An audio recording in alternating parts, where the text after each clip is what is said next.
सांसों के झूले में झूलने की विद्या, इसको सीखने में समय बिताओ। ये विद्या ब्रह्मास्त्र है, हमारी समस्त इच्छा पूर्ति का मुख्य स्रोत है। यहाँ आने और यहाँ से जाने का इकलौता रास्ता है ये। ढूंढो ढूंढो इस रास्ते को, ताकि घर लौट सको पथिक, तुम घर लौट सको।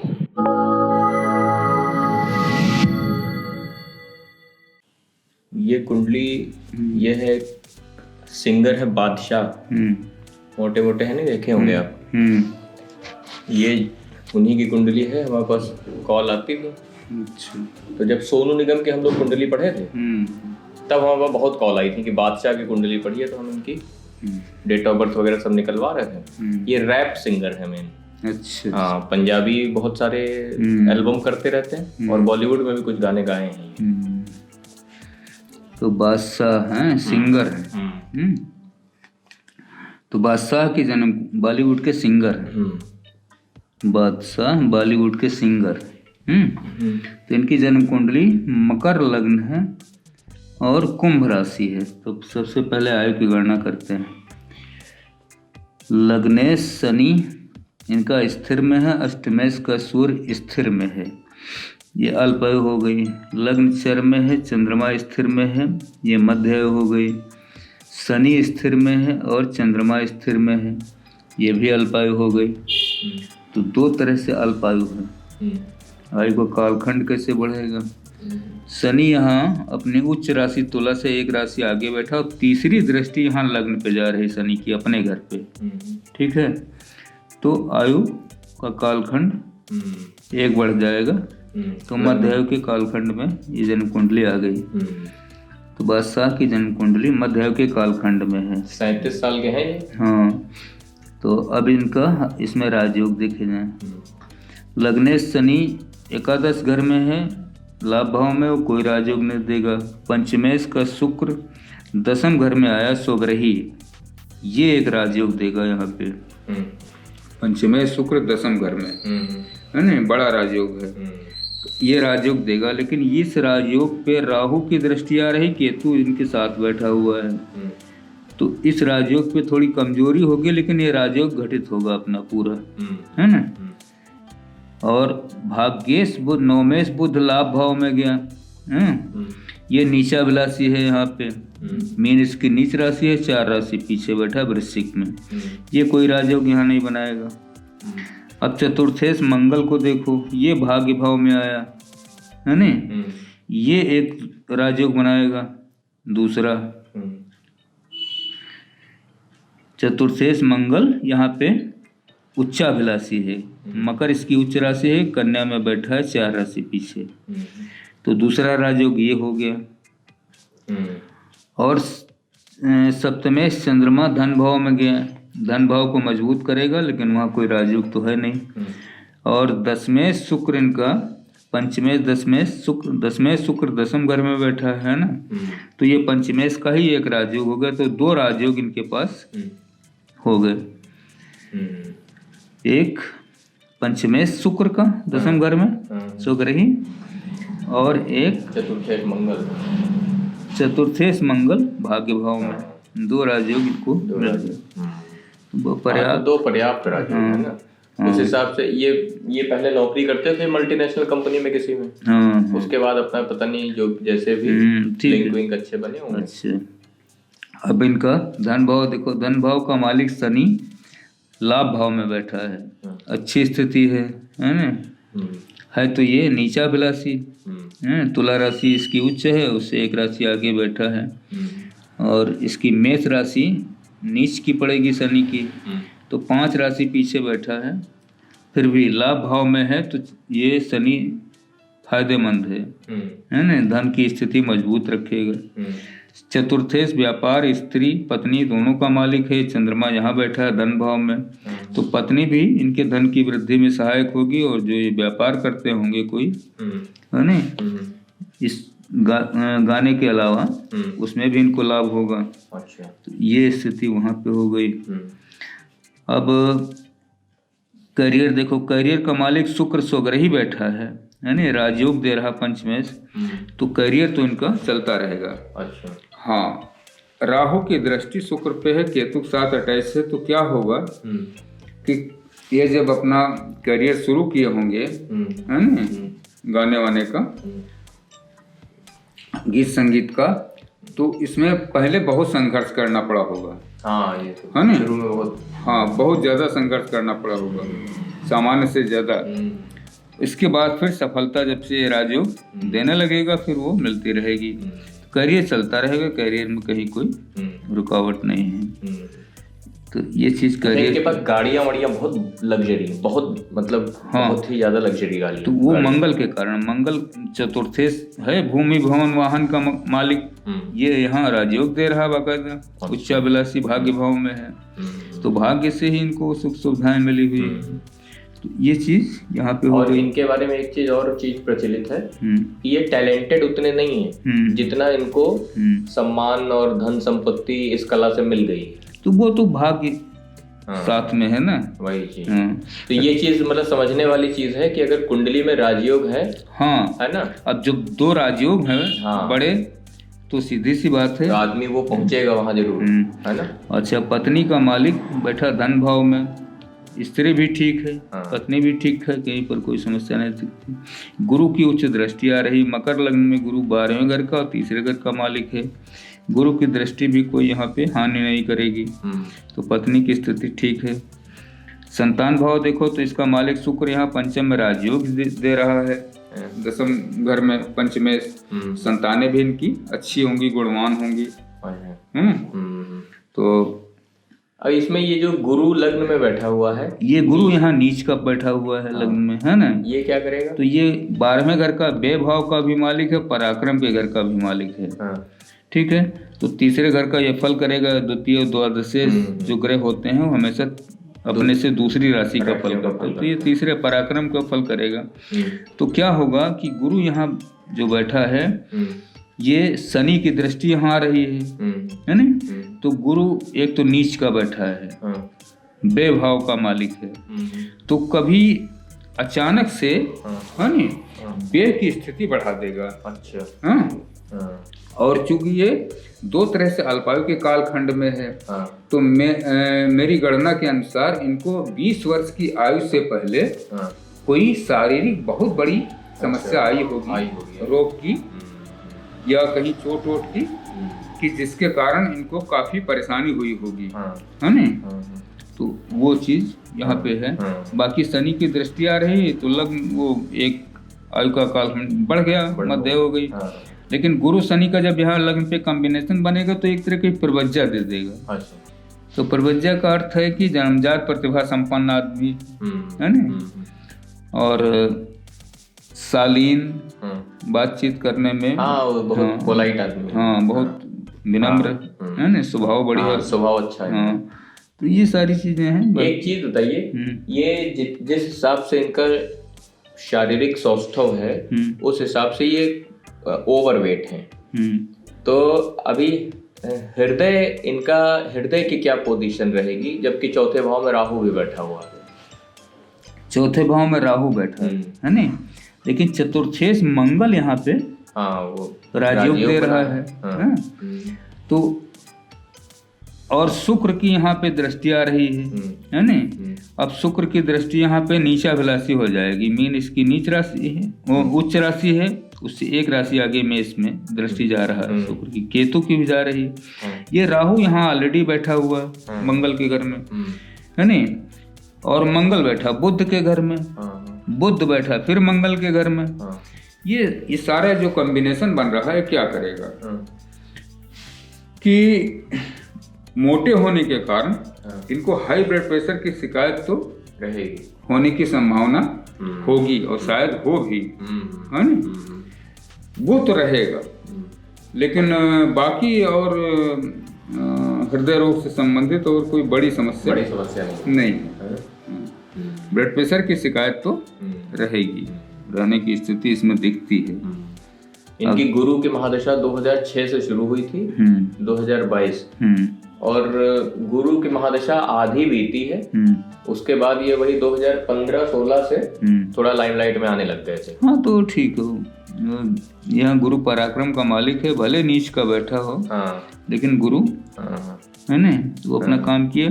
फिर गुरु के बाद शनि आ जाए, इसी साल से शुरू हो जाए। हाँ तो शनि की दशा इनकी बढ़िया है, अच्छा है ना, चूंकि लग्नेश की दशा आ जाएगी और लाभ भाव में बैठा है सूर्य बुध के साथ। अब सूर्य अष्टमेश है और बुध इस जन्म कुंडली का भाग्येश है, तो मिली जुली प्रतिक्रिया रहेगी। अच्छा, शनि की महादशा में मिला जुला फल रहेगा, मिला जुला फल, उतार चढ़ाव भरा।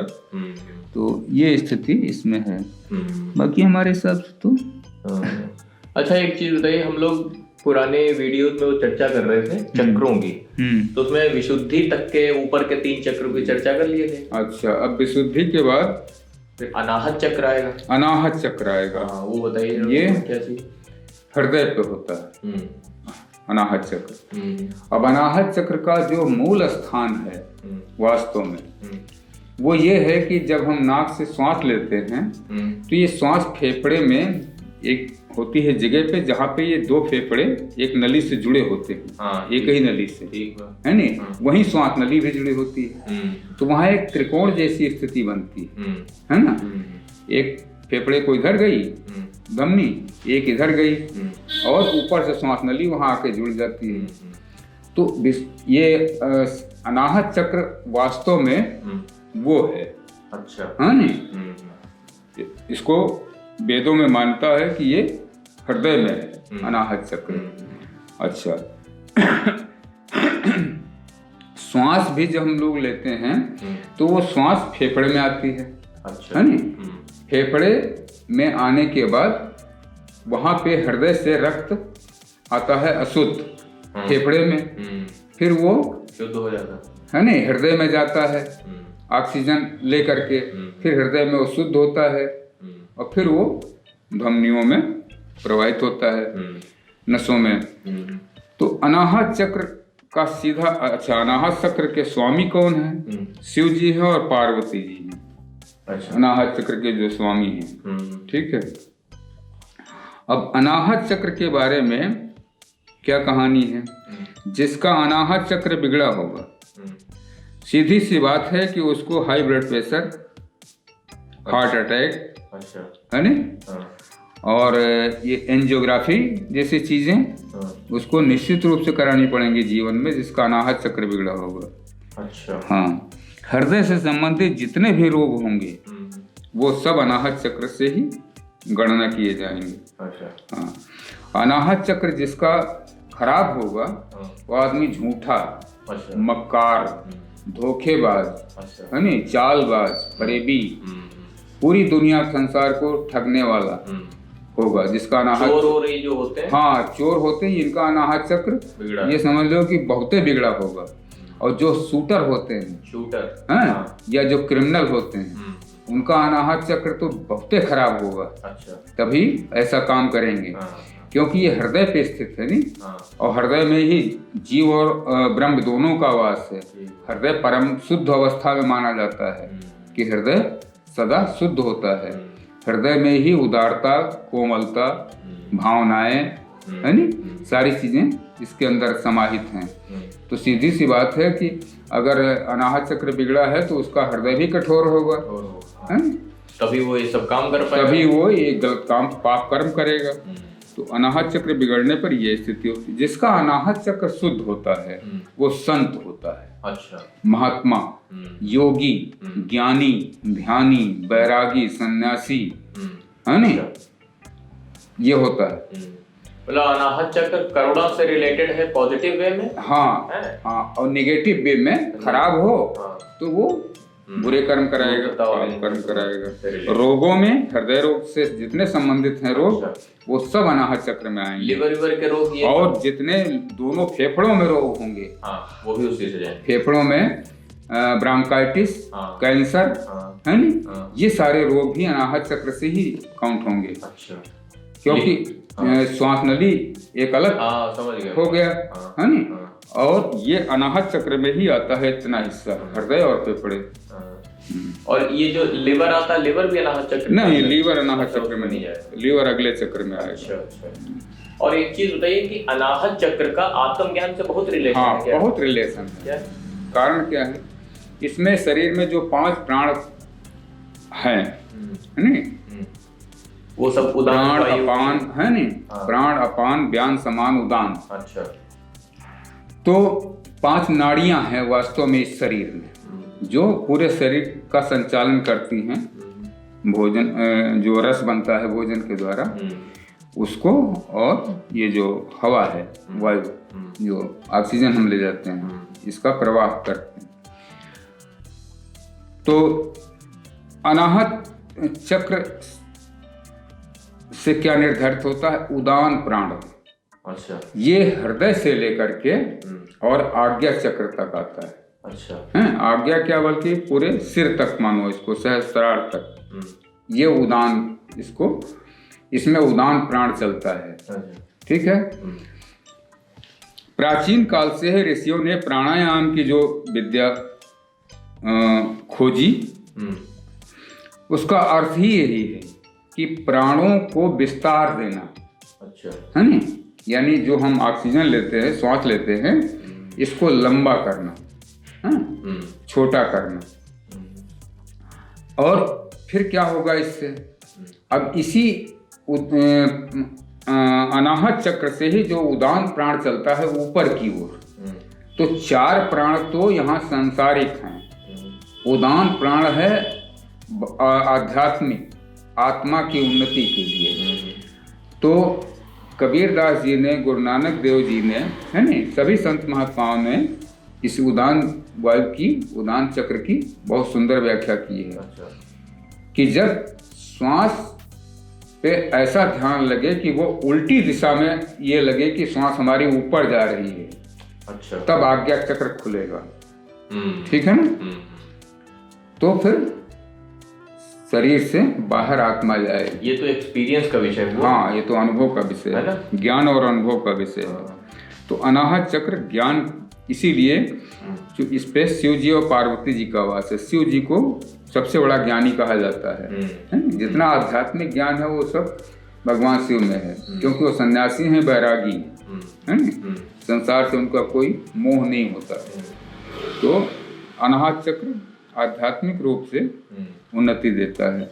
अध्यात्म में जिनका अनाहत चक्र जागृत होता है वो संत महात्मा, आत्मज्ञानी, इनलाइटेंड मास्टर जितने भी, हाँ, सब अनाहत चक्र जागृत हुए, है ना। बिना अनाहत चक्र जागृत हुए कोई इनलाइटेंड नहीं हो सकता, कोई नहीं सकता।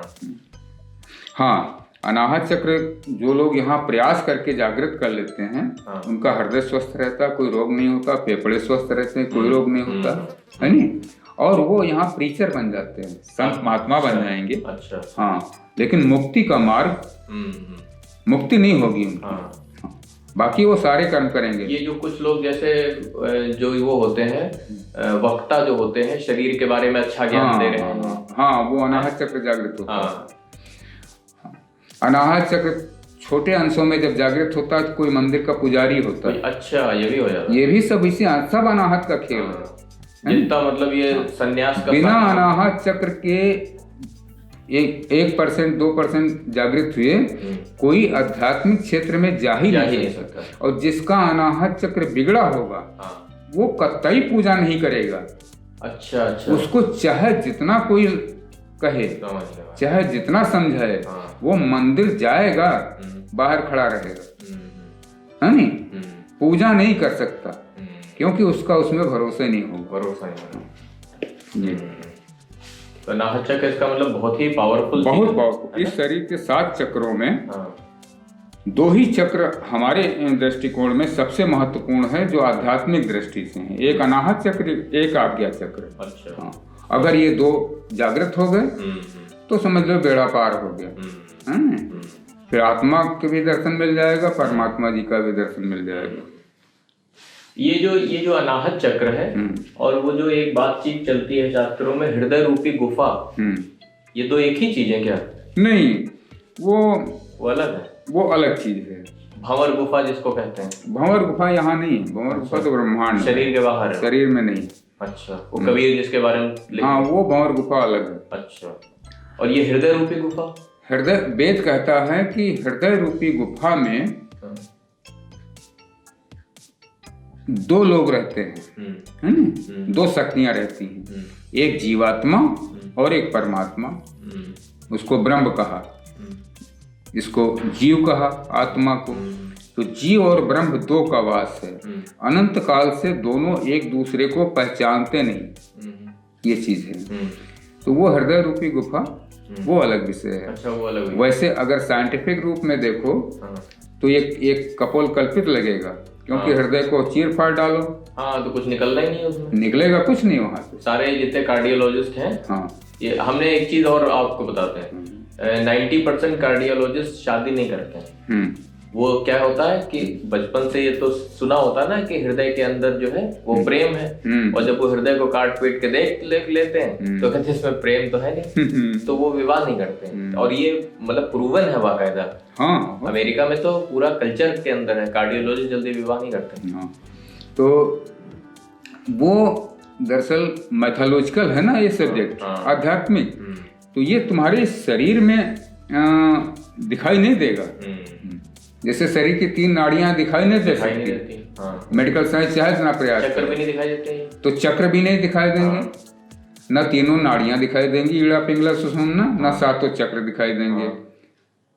लेकिन वो है, महसूस तो होते हैं, वो एनर्जी शक्ति के रूप में है इस शरीर में, क्या महसूस होते हैं। तो वो इस तरह से अनाहत चक्र ये कार्य करता है। और ठीक है, हाँ, तो इस हिसाब से बादशाह की जो है कुंडली, हाँ, बाकी बादशाह की जन्म कुंडली बढ़िया है, सुंदर है। कहते और कुछ है इसमें देखने वाला? नहीं, और तो ये गुरु जो यहाँ पे जैसे नीचे में बैठा है लग्न में, हाँ, तो ये शरीर को कुछ नुकसान करेगा? हाँ, शरीर को थोड़ा प्रभावित तो करेगा। अच्छा। यहाँ 12वें घर का भी मालिक है, तीसरे घर का भी मालिक है। तो अब ये क्या करेगा, पराक्रम का मालिक है यहाँ तीसरे घर में, है नहीं? एक तो पराक्रम कराएगा खूब, उसके अनुसार फल नहीं देगा। ये तो कहो इसमें 2 राजयोग हैं तो इनको फल मिल रहा है। अगर ये राजयोग न होते तो ये गुरु यहाँ नीच का बैठा था, ये बिल्कुल आम आदमी होते। अच्छा, हाँ, बस केवल कमाने खाने वाले, है ना?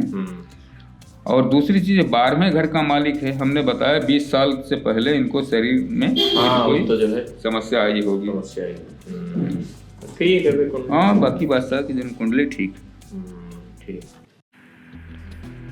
अंतर श्रृंगार की वियोग से संयोग की यात्रा में जो संचारी भाव चलता है वो अनाहत चक्र पर चोट करता है, उसे खोलकर मुक्त कर देता है। स्नायु तंत्र सजीव होकर ब्रह्मांड यानी पंचम तत्व में विलीन होने के लिए तत्पर हो जाता है। ये शरीर में यह प्रक्रिया घटित होती है वो तत्काल अशरीरी हो जाता है। जो शरीर इस शरीर को देखता है वो शरीर अशरीरी की यात्रा में जाने को उमड़ने लगता है।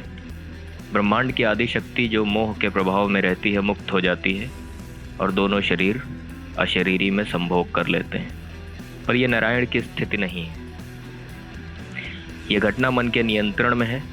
इसे ज्ञानी जान नहीं सकता, क्योंकि ज्ञानी मन के द्वारा छला हुआ एक नर या नारी है जो सुषुप्तावस्था में है। उसके जागने में बहुत समय है अभी। सच्चे गुरु का इंतजार और सच्ची मेहनत की कमी। सच्चा गुरु यदि मिल भी चुका हो फिर भी सच्ची मेहनत की कमी। गुरु सिर्फ चाबी देता है, अगर ताला खोलने की यादें अब चेतन में न पड़ी हूं तो चाबी एक खिलौना मात्र है। खेलो और छोड़ दो, भटको इस ब्रह्मांड में, यही तुम्हारी नियति है। भटको।